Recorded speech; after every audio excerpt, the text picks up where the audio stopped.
Okay, how do we present cases in the courts of heaven? Um, and I just simply make this statement. We present cases by putting God in remembrance. Now, remember that the court received, the books were open. Why? What's in the books? The prophetic destiny, the prophetic purpose of God.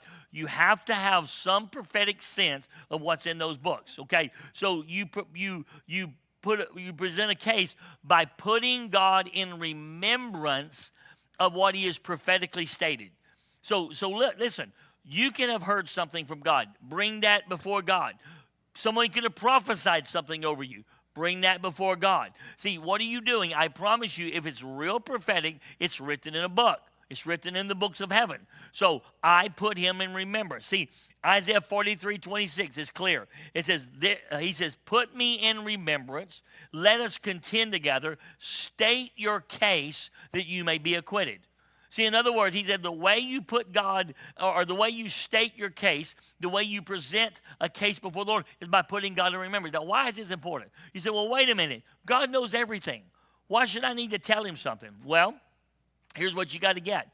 A judge in the natural sitting on a bench in a court, he can only render a verdict based on the evidence presented.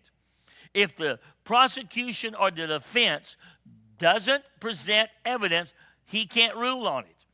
He can't just decide, oh, wait, I know something they don't know. So, no, he can only rule on evidence presented. So when God says, put me in remembrance, he's saying, don't forget to tell me as judge the things I already may know, and I do know because I'm the sovereign Lord, but you got to present them as evidence. You got to remind me of my word. You got to remind me of my promises. You got to remind me of what I prophetically said. Come before the court and remind me and present your case and add your faith to that which I have said. That will speak before me in my court, and it will give me the legal right to render to render verdicts and decisions in your behalf. Okay, so that's the main way that I present cases in the courts. I put God in remembrance because he cannot rule on evidence not presented.